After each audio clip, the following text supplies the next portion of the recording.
The assembly chamber stretched out like a vast cathedral made of light and metal, and Richard Hayes stood at its center feeling smaller than he had ever felt in his entire life. Above him, arranged in a perfect circle, sat the representatives of 12 alien civilizations that had ruled the galaxy for thousands of years. Their forms were strange and beautiful and terrifying all at once. Some looked like living crystal, others like clouds of gas held together by force fields, and still others resembled creatures from Earth's deepest nightmares. Richard wore his best uniform, the dark blue fabric pressed and perfect, his metals gleaming under the artificial lights. He had practiced his speech 100 times on the journey here. He had prepared arguments and data and evidence that humanity deserved a place among the stars. None of it mattered now. The Thalari ambassador rose from its seat and the chamber fell silent. The being stood nearly 3 meters tall, its body composed of what looked like living diamond, refracting light into 1,000 colors. When it spoke, its voice echoed from every direction at once, deep and cold and final. The words cut through Richard like blades of ice. Humanity was guilty of being too violent, too aggressive, too dangerous to be permitted into the galactic community. Their history was filled with wars and conflicts and death. Their expansion into space had been driven by military competition between their nations.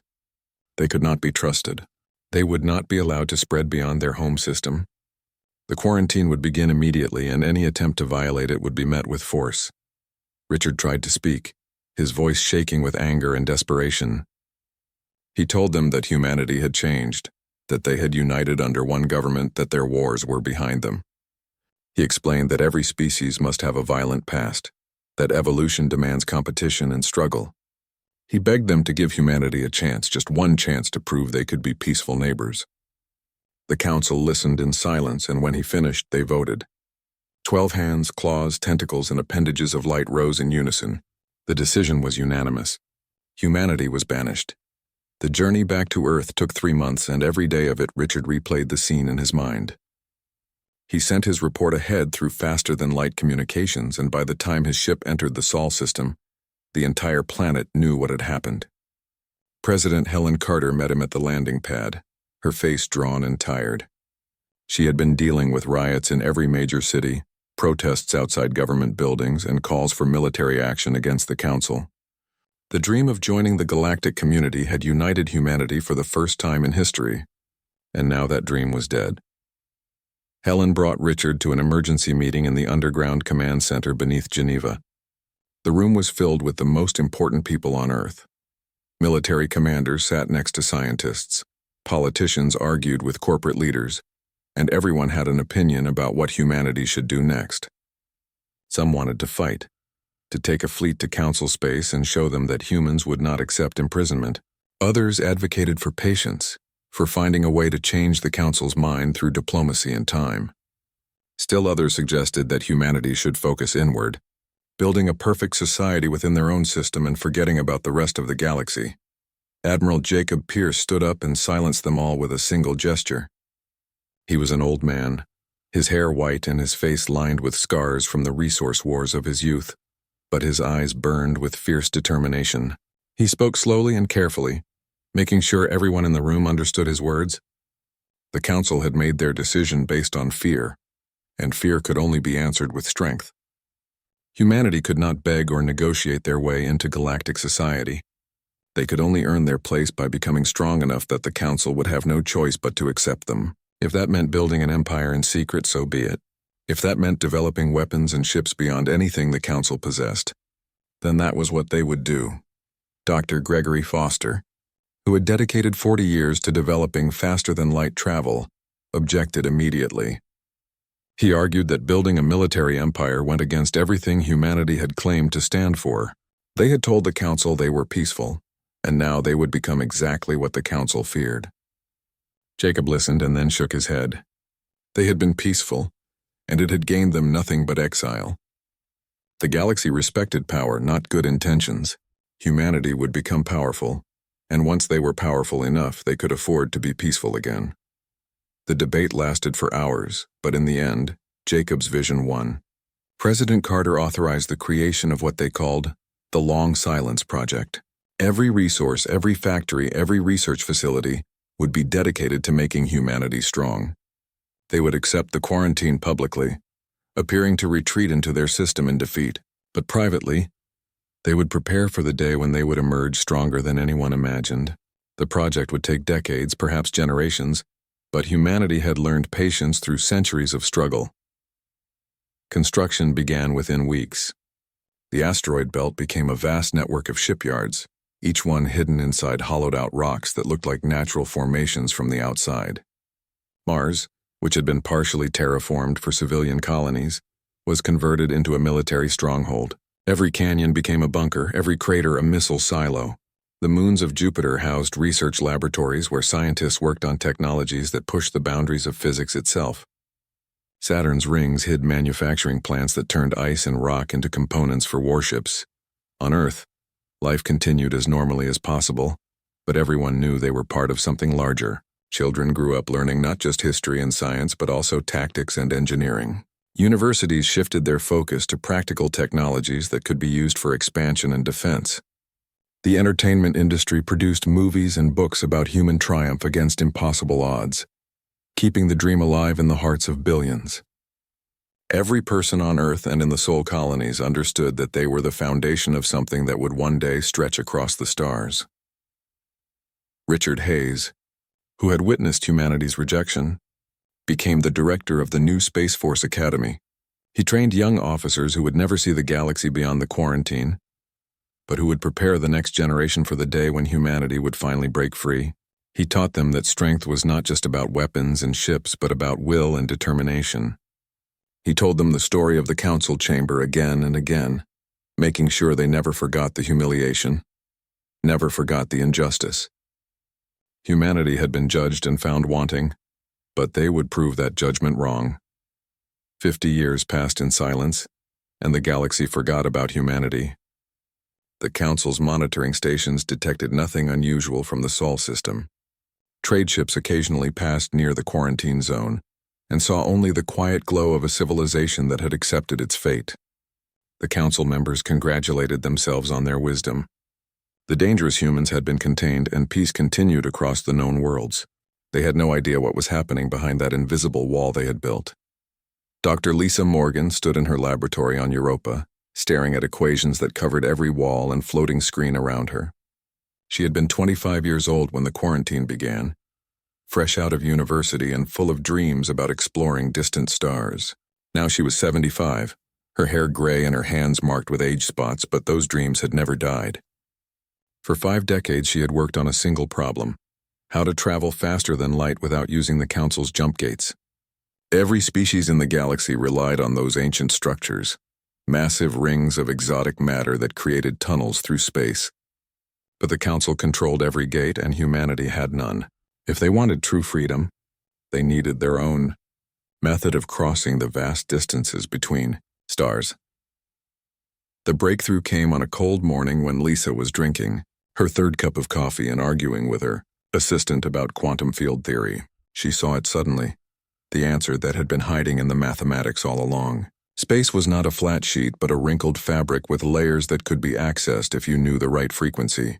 The Horizon Drive, as she named it, would punch through those layers and emerge light years away, bypassing normal space entirely. It would leave no trace that Council sensors could detect, no energy signature that would give them away. She ran to the communications terminal and sent her findings to Earth, and within hours, every physicist in the Sol system was reviewing her work. The first test vessel was small, barely larger than a personal shuttle. Captain Derek Stone volunteered to pilot it, knowing he might disappear into folded space forever if the calculations were wrong. He was 30 years old and had grown up hearing stories about the galaxy humanity could not visit. His parents had both worked in the shipyards, and he had spent his childhood watching warships take shape in the vacuum. When the engineers told him the Horizon Drive was ready, he climbed into the cockpit without hesitation. The ship vanished from Europa's orbit in a flash of twisted light, and for 10 seconds the control room held its breath. Then Derek's voice came through the speakers, excited and breathless. He was orbiting Proxima, a Centauri, over 4 light-years from home. The technology worked. Production of Horizon Drives began immediately across a dozen hidden facilities. General Nathan Cross oversaw the military applications, turning Lisa's discovery into the heart of a new generation of warships.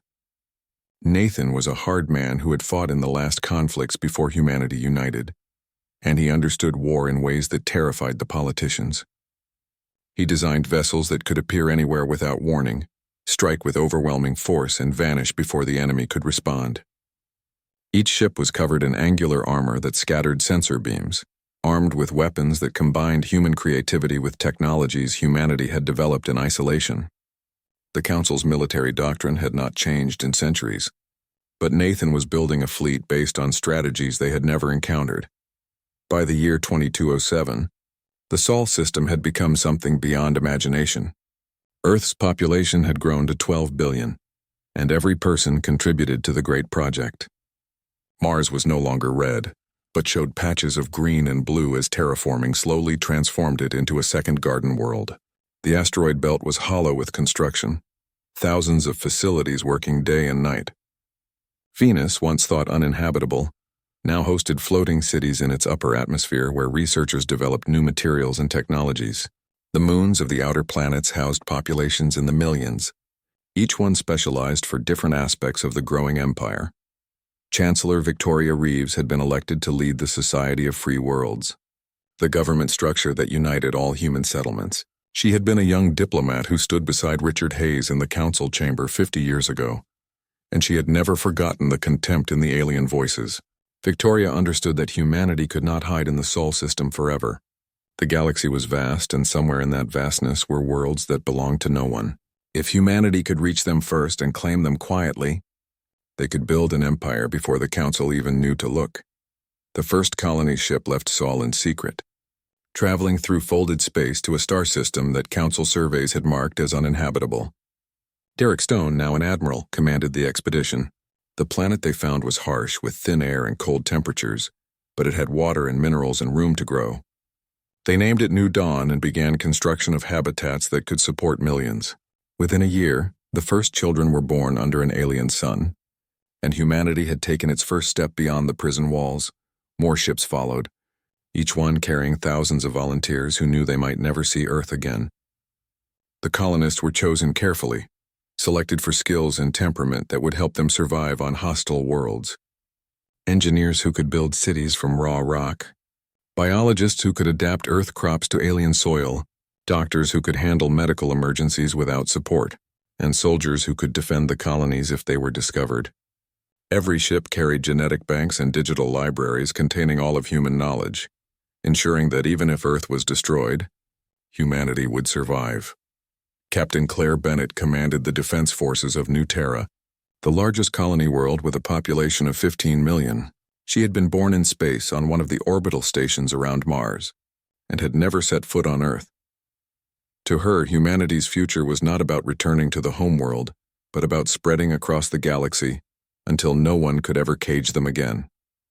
She drilled her forces constantly, preparing for the day when the Council would discover what humanity had done. Her fleet numbered 300 warships, each one equipped with the latest technology. Each crew trained to fight against enemies with superior numbers. The colonies developed their own cultures while remaining connected to Earth through Horizon Drive communication relays. New Terra became known for its military academies, while a world called Green Haven specialized in agriculture and fed a dozen other settlements. Another colony called High Peak, located on a planet with low gravity, became the center for advanced manufacturing and produced the most sophisticated equipment in human space. Each world contributed to the whole, and together they formed something greater than the sum of their parts. Intelligence services, led by Colonel Marcus Shaw, maintained watch on Council activities. Spy drones equipped with stealth technology slipped into Council space, monitoring communications and military movements. Marcus analyzed every piece of data, looking for signs that humanity had been discovered. For decades, the report showed nothing. The Council remained ignorant and humanity continued to grow. But Marcus knew that secrets never lasted forever, and he prepared contingency plans for every possible scenario. The Vorlan exploration fleet emerged from jump space, expecting to find nothing but empty systems and dead rocks. Ambassador Kreth stood on the bridge of his flagship, reviewing survey data that showed a potentially habitable world in this uncharted region. The Vorlans were a methodical species, insect-like beings with multifaceted eyes and chitinous armor that gleamed under the ship lights. They had been mapping unexplored territories for the Council for 3 centuries, cataloging every planet and moon for future colonization. This system, designated as Sector 447, had been marked as low priority because initial scans showed no obvious resources. But Kreth was thorough, and he wanted to examine the 3rd planet before moving on. The scanners picked up artificial structures when they were still 1,000,000 kilometers out. Kreth's antennae twitched in confusion because the database showed no Council colonies in this region. Perhaps pirates had established a base, or maybe refugees from one of the border conflicts had settled here without authorization. He ordered his ships forward, preparing a standard contact protocol. As they drew closer, the scope of what they were seeing became clear. This was not a small outpost or a hidden refuge. The planet below had cities that stretched across entire continents, orbital stations that ringed the equator, and industrial complexes that glowed with activity. The population readings showed millions, perhaps tens of millions of inhabitants. Kreth felt a cold fear creep through his body as he ran the energy signatures through the ship's computer. The pattern matched only one known species, human, but that was impossible. The humans had been quarantined 80 years ago, locked in their home system with strict instructions never to leave. How could they have built an entire colony world without the Council knowing? He sent an urgent message back through the Jumpgate network, informing the Council of what he had found. Then he approached the planet, his weapons powered down to show peaceful intent, but his shields raised just in case. Admiral Claire Bennett received the alert from her orbital defense platforms and smiled. This moment had been inevitable, and she had prepared for it with the same care she brought to everything. She ordered her fleet to assume defensive positions around New Terra, 300 warships forming a protective sphere that would make any attacker think twice. She also sent a message to Earth, letting them know that humanity's secret was out. Then she opened a communication channel to the approaching Vorlan ships and invited Ambassador Kreth to meet with her face-to-face. Her voice was calm and professional, showing no fear or guilt, only the quiet confidence of someone who knew exactly where they stood. Kreth arrived on the human orbital station with a security detail of 10 soldiers, their weapons holstered but ready. Claire met them in a conference room that had windows looking out at New Terra below. The planet was beautiful, with blue oceans and green land masses and white clouds drifting across the surface. Kreth could see the lights of cities even on the day side, evidence of a thriving civilization. Claire offered him a seat and refreshments, treating him like an honored guest rather than an unwelcome intruder. She was a tall woman with short dark hair and eyes that missed nothing, wearing a uniform that bore the insignia of the Terran Federation. The ambassador demanded answers. How had humans violated the quarantine? When had this expansion begun? How many worlds had they colonized? Claire answered each question honestly, seeing no point in deception now that they had been discovered. She explained the Horizon Drive technology that let them travel without using jump gates. She told him about the 50 years of preparation, the careful selection of colony sites in regions the Council had never explored. She revealed that New Terra was just one of 47 human worlds, each one populated and defended, each one loyal to Earth and the dream of human expansion. Kreth listened in growing horror, realizing that while the Council had congratulated themselves on containing humanity, the humans had been building an empire under their very noses. Claire then leaned forward and spoke words that would be repeated across the galaxy in the days to come. She said that humanity had not sought conflict with the Council, that they had respected Council space and avoided all contact with other species, but they had also refused to die quietly in the cage the Council had built for them. Humanity had grown and would continue to grow, and they would defend their sovereignty with every weapon and ship and soldier they possessed. She made it clear that any attempt to force humanity back into the Sol system would be met with war, and it would be a war the Council might not win. Kreth returned to his ship with recordings and data that proved everything the human admiral had claimed. He sent it all to the Council through priority channels and then waited for orders. The response came within hours, and it was chaos. Emergency sessions were called on the Council homeworld, with representatives from all 12 species arguing about what should be done. The Thalari demanded immediate military action, insisting that the human expansion be crushed before it spread further. They had been right 80 years ago, they declared, and the humans had now proven their dangerous nature by violating the quarantine. Other species were more cautious, pointing out that attacking 47 defended worlds would require a massive military commitment and would certainly result in heavy casualties. Intelligence reports began flooding Council headquarters as various species deployed their own spy networks to verify the human claims. What they found shocked even the most prepared analysts. Human shipyards in the asteroid belt that could produce vessels at a rate matching the entire Council combined. Military installations on Mars that could survive orbital bombardment. Research facilities developing technologies the Council had never imagined. Population centers across dozens of worlds, each one growing and thriving. The humans had not just expanded, they had built an empire that rivaled the Council itself in industrial capacity and military potential. The Andrali Confederation, a peaceful species known for their diplomatic skills, sent a message to Earth requesting formal negotiations. They argued in council chambers that humanity's expansion was now a reality that could not be undone without catastrophic war. Better to recognize the Terran Federation as an independent power and establish peaceful relations than to embark on a conflict that might tear the galaxy apart. But the Thalari and their allies rejected this approach, insisting that weakness now would only encourage humanity to eventually invade Council space. The debate raged for weeks while both sides prepared for what seemed like inevitable war. On Earth, President Andrew Morris addressed humanity through a broadcast that reached every colony and settlement. He spoke of the courage it had taken to build an empire in secret, the sacrifices made by generations who never saw the fruits of their labor.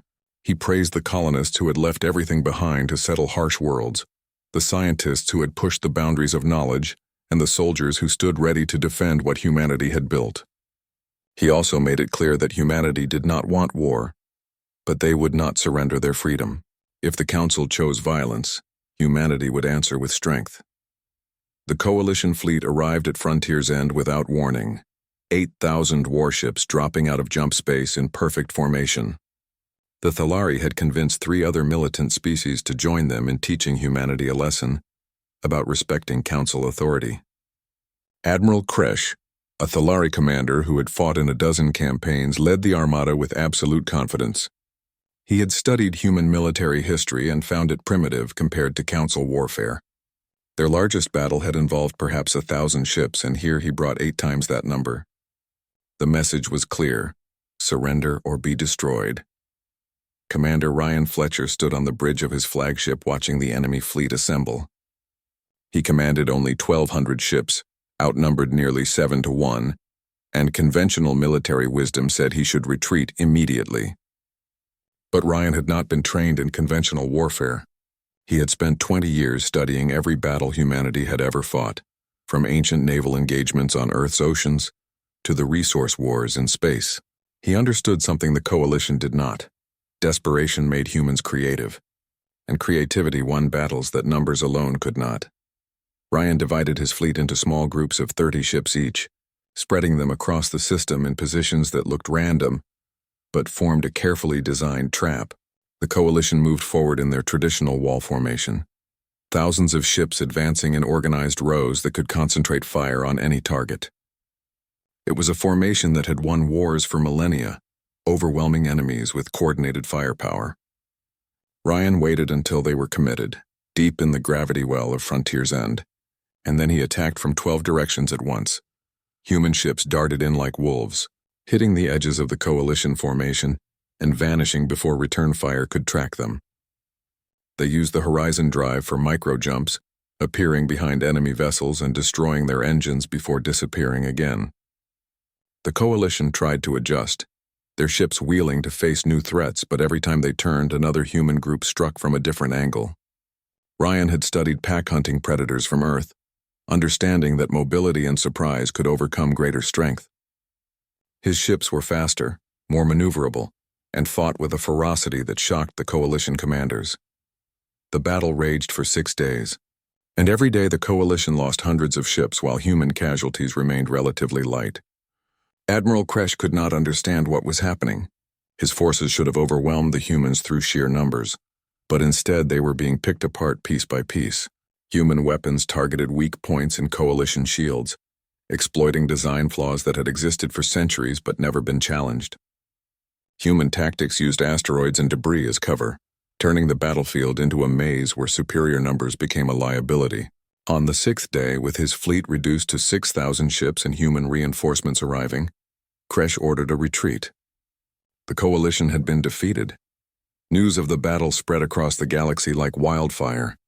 The Council, which had ruled unchallenged for thousands of years, had sent a massive fleet against humanity and been turned back. Suddenly, every species began reassessing their assumptions about the banished race. If humans could defeat 8,000 ships with 1,200, what could they do with a full fleet? Intelligence agencies scrambled to update their estimates of human military capability, and the numbers they calculated were terrifying. The coalition, humiliated by their defeat, escalated the conflict. They attacked human colonies across the frontier, hoping to find easier targets than Frontier's End. But every world they approached was defended, and every defense used tactics they had never encountered.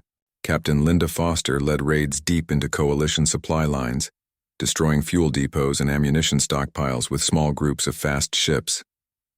The coalition had to divert forces to protect their logistics, weakening their offensive capabilities. Human strategy was not about holding territory, but about making every victory too expensive to achieve. Admiral Peter Grant commanded the defense of New Terra, when the largest coalition fleet yet assembled appeared in orbit. 10,000 ships surrounded the planet, preparing for a siege that would starve the colony into submission. Peter had only 2,000 ships, and he knew he could not defeat such numbers in direct combat. Instead, he fought a war of attrition, launching constant raids that prevented the coalition from establishing a proper blockade. His ships struck at night when sensors were less effective, used the planet's magnetic field to hide their approach, and targeted the coalition's command vessels to disrupt their coordination. The siege lasted 4 months, and in the end, the coalition withdrew with nothing to show for their losses. Dr. Kyle Harrison worked in laboratories deep beneath the surface of Mars, developing weapons that pushed the boundaries of physics. Every coalition escalation was met with a new human innovation. When coalition ships developed better shields, Kyle created quantum torpedoes that phased through energy barriers. When they deployed stronger armor, he designed kinetic weapons that struck with the force of meteor impacts. The Council had grown comfortable with their technological superiority, but humanity was advancing at a pace that terrified their military analysts. Every battle revealed new capabilities, and no one knew what humans might develop next. The turning point came at the Battle of Crimson Nebula, where Fleet Admiral Elizabeth Grant faced the largest armada the Council had ever assembled. 10,000 coalition ships against 3,000 human vessels, fighting in a region of space filled with ionized gas that disrupted sensors and communications. Elizabeth knew this would be the decisive battle of the war. If humanity lost here, the coalition would have a clear path to Earth. If they won, the war would be over. She divided her fleet into 5 autonomous groups, each commanded by an officer she trusted completely. Then she led them into the nebula where superior numbers meant nothing and chaos ruled. The battle lasted 18 hours, and it was unlike anything the galaxy had ever seen. Human ships appeared out of the red mist, fired devastating salvos, and vanished before the enemy could respond. Coalition forces tried to maintain formation, but lost cohesion in the confusing environment. Human commanders made decisions independently, adapting to changing conditions faster than the coalition's centralized command structure could manage. Elizabeth herself led the final assault, 300 ships diving straight into the heart of the enemy formation and destroying the coalition flagship. When the nebula cleared, 6,000 coalition ships were destroyed or disabled, and the rest were fleeing in disorder. The aftermath of Crimson Nebula broke the coalition's will to fight. Several species withdrew their fleets immediately, unwilling to continue a war that was costing them so dearly. The Andrali Confederation issued a formal statement condemning the conflict and calling for immediate peace negotiations. Even the Thalari, who had started the war, began to question whether victory was possible. 2 years of fighting had cost the coalition 15,000 ships and countless lives, while humanity had grown stronger with each battle. The calculus was simple. Continuing the war would only lead to more losses, while peace might salvage something from the disaster. The signing ceremony took place on Solace Station, a neutral facility built specifically for the peace negotiations. President Andrew Morris walked through corridors lined with representatives from dozens of species, some who had fought against humanity, and others who had called for peace from the beginning. He wore a simple black suit rather than a military uniform, wanting to project strength without aggression. Beside him walked Admiral Claire Bennett and Chancellor Victoria Reeves, the three of them representing different aspects of what humanity had become during their decades of exile. The treaty chamber was the same room where humanity had been judged 86 years earlier. Though it had been rebuilt after war damage, the circular arrangement of seats remained, but now there was an additional chair at the center, placed at the same level as the council representatives. President Morris took that seat, and the symbolism was not lost on anyone present. Humanity was no longer a supplicant begging for acceptance, but an equal power demanding recognition. The Thalari ambassador, a descendant of the one who had pronounced the original banishment, approached with what appeared to be reluctance. Its crystalline body seemed dimmer than usual, as if the light inside had faded. The treaty was read aloud in 12 languages, each species hearing it in their own tongue. The Terran Federation was recognized as a sovereign power, with full rights to their 47 colony worlds and any future settlements they established outside Council space. The quarantine was officially ended, and humanity was granted access to Council trade networks and diplomatic channels. In return, humanity agreed to respect Council territorial boundaries and to participate in mutual defense agreements against external threats. It was not membership in the Council, which humanity no longer wanted, but something perhaps more valuable: recognition as an independent empire with the power to chart its own destiny. President Morris stood to address the assembly, and his words would be quoted for generations. He spoke of the journey humanity had taken from that day of rejection to this moment of triumph. He acknowledged the pain of exile, but also the strength it had forged. Humanity had not wanted to become warriors, but the galaxy had given them no choice. They had built an empire not through conquest of others, but through determination and sacrifice. He made it clear that humanity sought partnership rather than dominance, but would never again accept being caged or controlled. The speech was brief and direct, without the flowery diplomatic language the Council preferred, and its honesty resonated even with former enemies. The Andrali representative, a being of pure energy contained in a crystalline suit, responded with words of hope. She spoke of how the war had changed the galaxy's perspective, forcing old powers to recognize that strength came in many forms. Humanity had proven that innovation and adaptability could overcome ancient advantages. She suggested that perhaps the Council had needed this shock, this reminder that the galaxy was larger and more diverse than their comfortable assumptions allowed. The Andrali proposed formal cultural exchanges and joint scientific projects, wanting to learn from human creativity while sharing their own accumulated knowledge. Trade agreements followed the treaty, and within months human goods began appearing in markets across Council space. Human art became fashionable, with collectors paying enormous sums for paintings and sculptures that captured the intensity of human emotion. Human music, with its complex rhythms and passionate melodies, found audiences on dozens of worlds. Human literature was translated into hundreds of languages, and stories of human perseverance resonated with species who had faced their own challenges. What the Council had tried to suppress through isolation was now spreading through voluntary exchange. Chancellor Diana Foster, who succeeded President Morris 3 years after the treaty, focused on building lasting relationships with former Council members. She established trade partnerships that benefited both sides, with human-manufactured goods exchanged for exotic materials found only on alien worlds. She created joint research initiatives where human and alien scientists worked together on problems neither could solve alone. The fusion reactor technology that had powered human expansion was shared freely, helping impoverished worlds improve their energy infrastructure. Diana understood that trust was built through consistent action over time, and she was patient in her approach. Admiral Claire Bennett, though retired from active military service, founded the first joint human-alien military academy on New Terra. Officers from both human and coalition forces trained together, learning each other's tactics and building personal relationships that would prevent future conflicts. The curriculum included human strategy courses taught alongside Council doctrine, showing how different approaches to warfare could complement each other. Veterans who had fought against each other in the war now stood side by side as instructors, their shared experience of combat creating bonds stronger than old enmities. Captain Derek Stone, now an elderly man who had piloted the first test of the Horizon Drive, led a historic expedition into unexplored regions beyond both human and council space. His crew included members from 8 different species, working together to map new star systems and catalog unknown phenomena. They discovered 3 habitable worlds that were claimed jointly by the expedition members' governments, establishing the first truly multi-species colonies. Derek recorded extensive journals during the voyage, describing how crew members from vastly different backgrounds learned to work together and even became friends.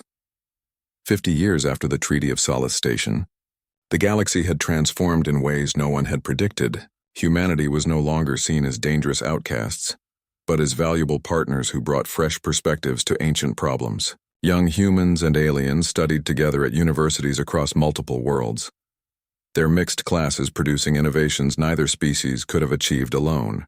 Interspecies marriages, once unthinkable, became common enough that legal frameworks had to be developed to handle them. The barriers between human and alien were breaking down through countless small interactions.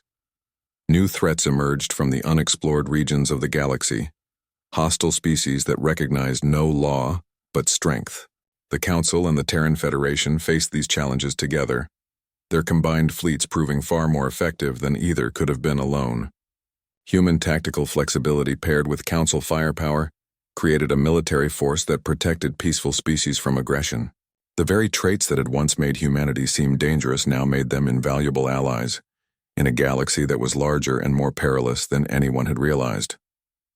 Dr. Lisa Morgan, now elderly and confined to a wheelchair but still sharp in mind, gave her final lecture at the Lunar Institute of Technology. The auditorium was packed with students from a dozen worlds, all eager to hear from the woman who had invented the Horizon Drive. She spoke about the early days of the quarantine, when humanity had seemed doomed to stagnate in isolation. She described the moment of discovery when she realized space could be folded, and the joy of seeing Captain Derek Stone return from that first test flight. But mostly she talked about what humanity had learned through their exile. Lisa explained that the Council had been right to fear what humanity might become, but wrong about what that fear should mean.